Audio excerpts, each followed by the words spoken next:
그때 세례 요한이 이르러 유대 광야에서 전파하여 말하되 회개하라 천국이 가까이 왔느니라 하였으니 그는 선지자 이사야를 통하여 말씀하신 자라 일렀으되 광야에 외치는 자의 소리가 있어 이르되 너희는 주의 길을 준비하라 그가 오실 길을 곧게 하라 하였느니라. 이 요한은 낙타털 옷을 입고 허리에 가죽띠를 띠고 음식은 메뚜기와 석청이었더라. 이때 예루살렘과 온 유대와 요단강 사방에서 다 그에게 나와 자기들의 죄를 자복하고 요단강에서 그에게 세례를 받더니 요한이 많은 바리새인들과 사리개인들이 세례 베푸는 데로 오는 것을 보고 이르되 독사의 자식들아 누가 너희를 가르쳐 임박한 진노를 피하라 하더냐.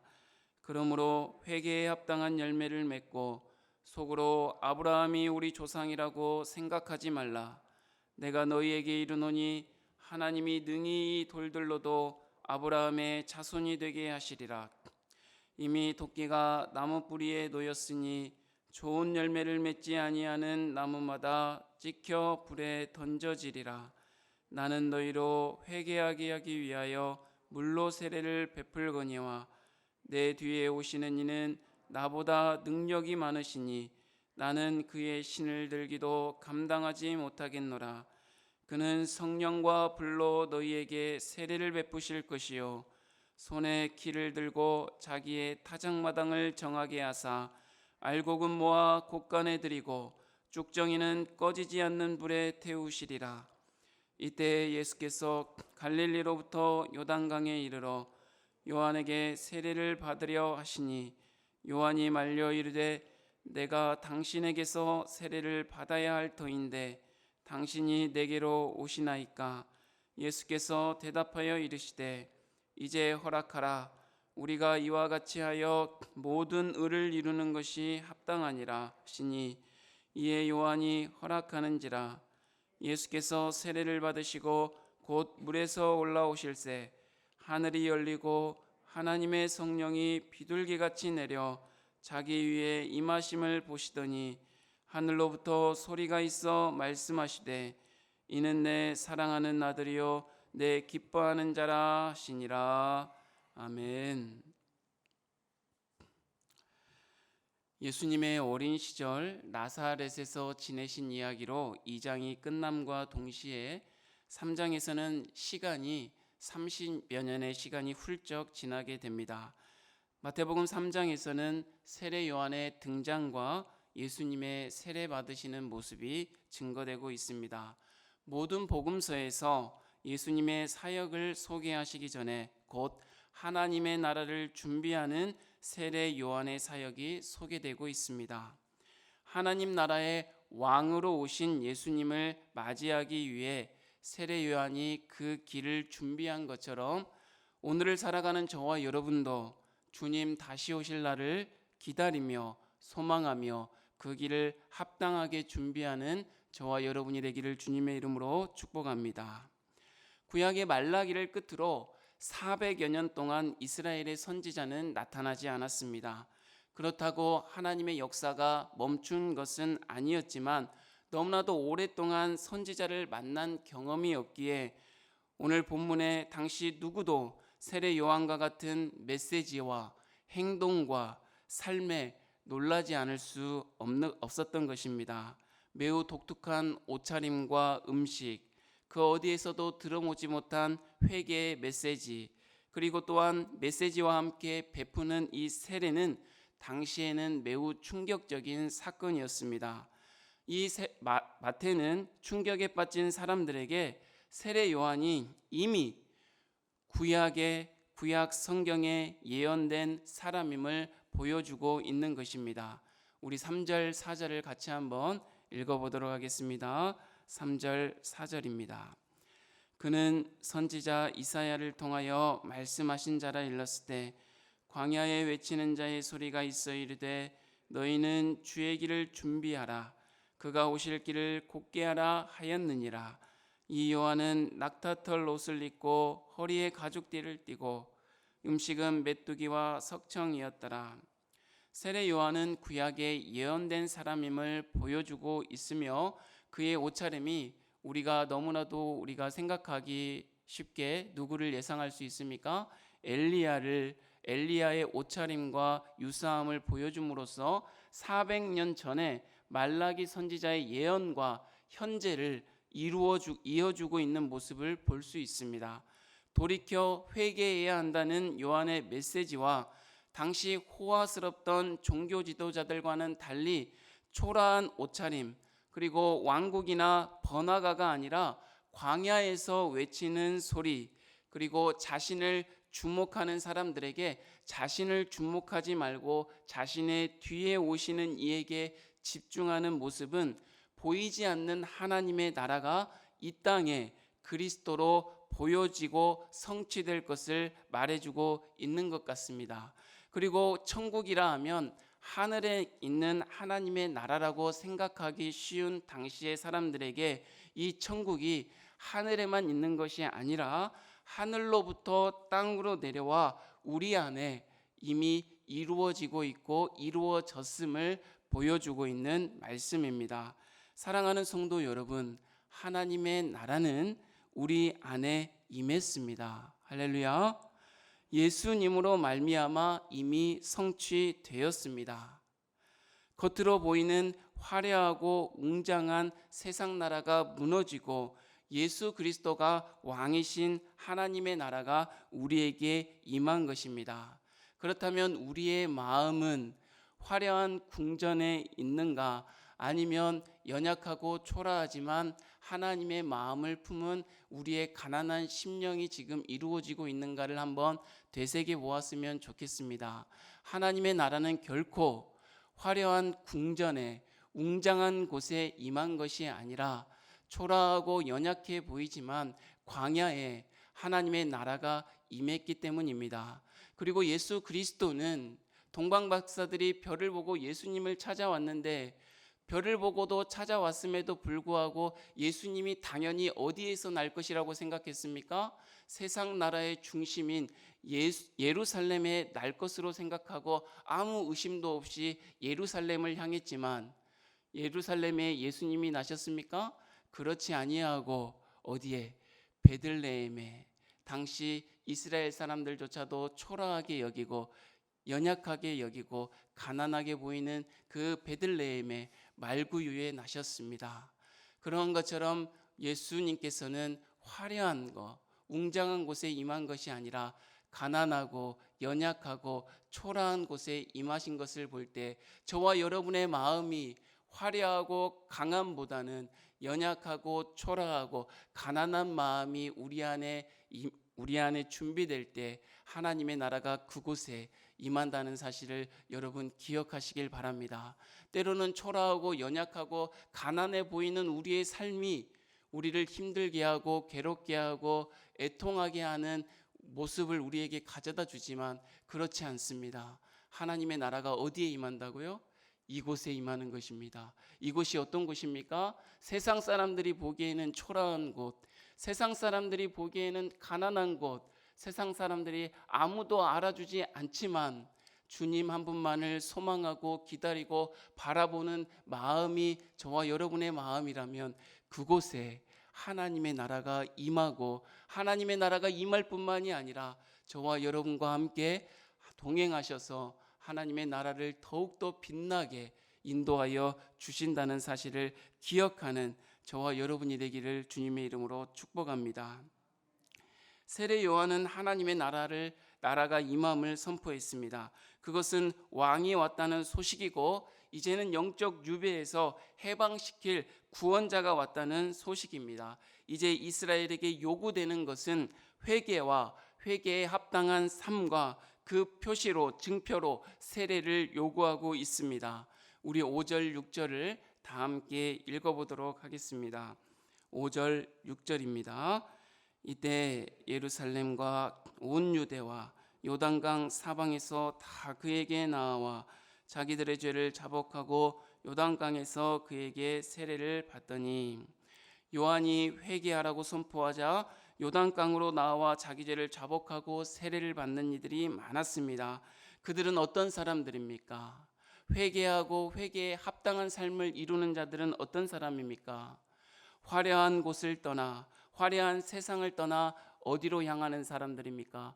광야로. 비록 작고 초라해 보이고 아무 생명을 이어갈 수 있는 것이 아무것도 없어 보이는 그곳 광야로 오는 자들이 바로 회개를 받아들이고 회개의 삶을 받아들이는 사람들입니다.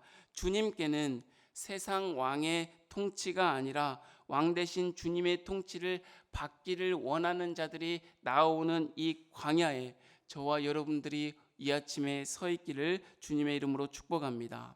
그러나 바리새인들과 서기관들이 나오자 어떻게 합니까? 그들을 책망합니다. 왜 그들을 책망합니까? 그들이 기도하지 않았어요? 아닙니다. 그들이 헌금하지 않았어요? 아니죠. 그들이 금식하지 않아서 책망합니까? 아니죠. 그들의 삶이 어땠습니까?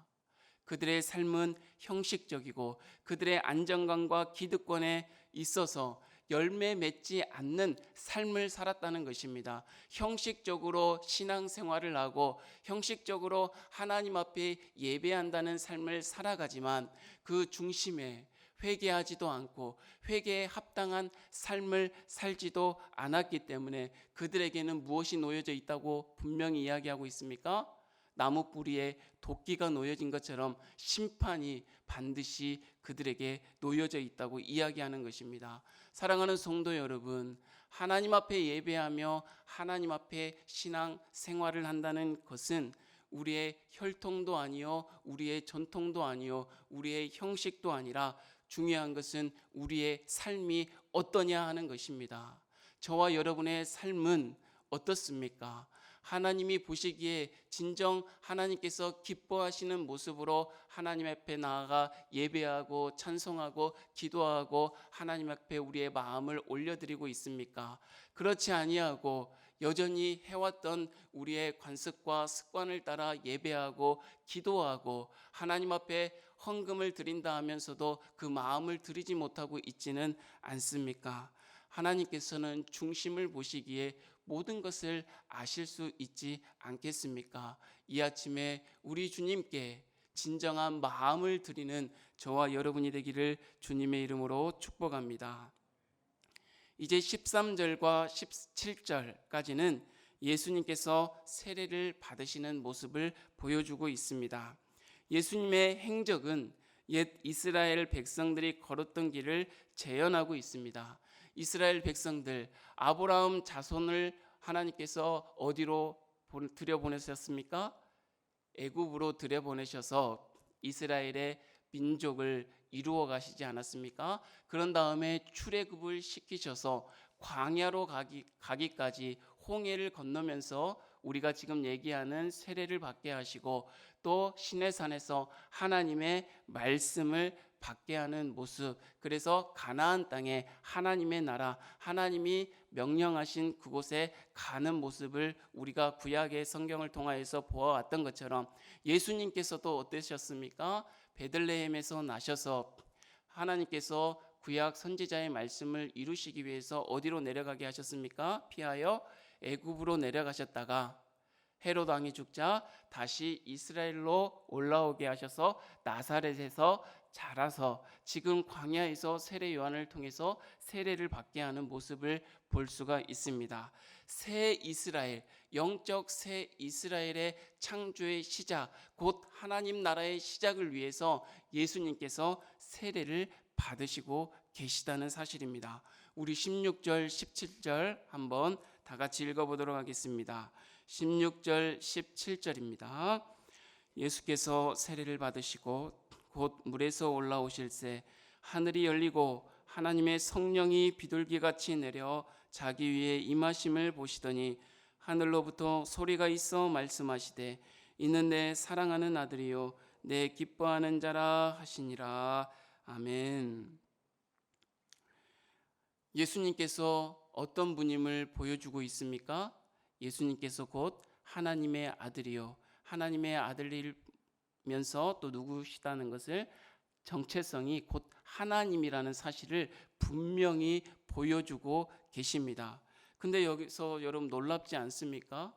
그 하나님이신 예수 그리스도께서 세례 요한에게 세례를 받겠다고 나아오는 것입니다. 세례 요한 또한 그것을 알기 때문에 그럴 수 없다. 내가 당신에게 세례를 받아야 할 터인데 어찌 당신이 제게 와서 세례를 받으려 하시나이까 하니까 예수님이 뭐라고 하십니까? 모든 의를 이루기 위함이다 라고 이야기하고 있습니다. 그 의를 이루기 위함이다라는 말은 무슨 말입니까? 하나님의 나라를 이미 오신 그리스도를 통하여 오신 성취하신 하나님의 나라를 이루기 위하여, 그 하나님의 나라를 우리에게 임한 그 하나님의 나라를 시작하기 위하여 예수 그리스도께서, 하나님이신 그분께서 세례를 받으셨다는 것입니다.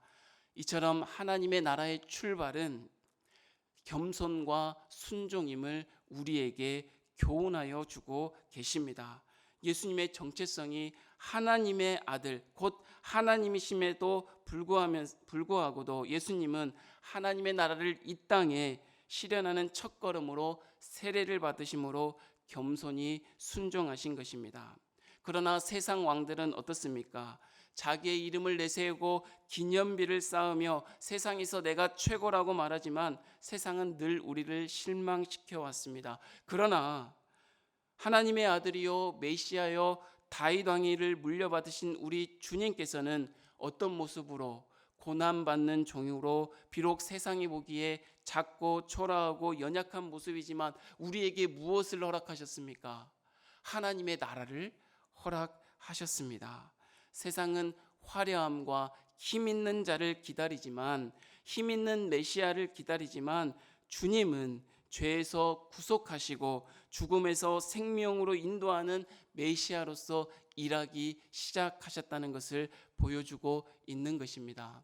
사랑하는 성도 여러분, 이 아침에 우리는 어떤 왕, 어떤 메시아를 기다리고 있습니까? 아니, 어떤 왕, 어떤 메시아를 우리 안에 함께하고 있습니까? 세상의 가치관과 세상의 지혜와 세상의 힘을 따라 살아가면서도 왕 대신 우리 주님과 이 시간 동행하고 있다고 잘못 생각하고 있지는 않습니까? 세상 왕은 화려한 궁전에 있지만 우리 주님은 그곳에 있지 아니하고 광야에, 곧 마음이 가난한 자들의 마음에 함께 하시는 분이십니다. 세상 왕은 화려하고 빛난 옷을 입고 우리를 오라 하지만 주님은 비록 초라한 행색으로 보이지만 오늘도 힘겹게 살아가는 저와 여러분을 오라고 부르고 계십니다. 세상은 다 줄 것 같이 우리를 유혹하지만 우리의 모든 것을 빼앗아 가 버리지만 우리 주님은 죄와 사망에서 우리를 건지시고 구원하시기 위해 그분 자신을 우리에게 내어주셨습니다. 그렇다면 우리는 세상을 향하여 갈 것입니까? 아니면 주님을 향하여 나아갈 것입니까? 세상 왕을 섬기며 경배하며 살 것입니까? 아니면 우리를 위하여 자신을 내어주신 그리스도 곧 하나님을 섬기며 나아갈 것입니까? 우리를 망하게 하는 화려한 세상의 자리에서 내려오기를 원합니다. 우리를 생명으로 인도하는 주님이 오신 베들레헴의 말구유의 자리, 광야의 그 자리로 늘 내려가서 주님을 소망하고 주님을 기다리며 주님 앞에 오늘 하루도 순종하며 살아가는 저와 여러분이 되기를 주님의 이름으로 축복합니다. 하나님 아버지 감사합니다. 우리는 늘 하나님의 말씀을 들으면서도 우리의 마음에 하나님의 말씀을 간직하며 그 말씀에 겸손히 순종하지 아니하고 늘 세상을 향하여 우리의 마음을 빼앗기고 그 세상의 가치관과 지혜와 힘을 따라 살아갈 때가 너무 많이 있습니다. 하나님 아버지, 오늘의 삶을 다시 한번 주님을 바라보고 기대하는 삶으로 하나님의 말씀을 겸손히 받고 순종하는 마음으로 나아가오니 우리 안에 왕 대신 주님과 함께 동행하는 하루가 되기를 하나님 인도하여 주시옵소서. 구원을 받았다고 아무렇게나 살지 아니하고 매일 회개하고 회개에 합당한 삶을 살아갈 수 있도록 인도하여 주시옵소서. 이미 임한 하나님의 나라, 그 하나님의 나라를 이 생을 살아갈 동안 거룩히 세워나갈 수 있는 귀한 은혜 허락하여 주시옵소서. 우리 자신과 가정과 믿음의 공동체를 돌보아 주시옵소서. 주님께서 함께 하심을 믿사오며 예수님의 이름으로 기도하옵나이다. 아멘.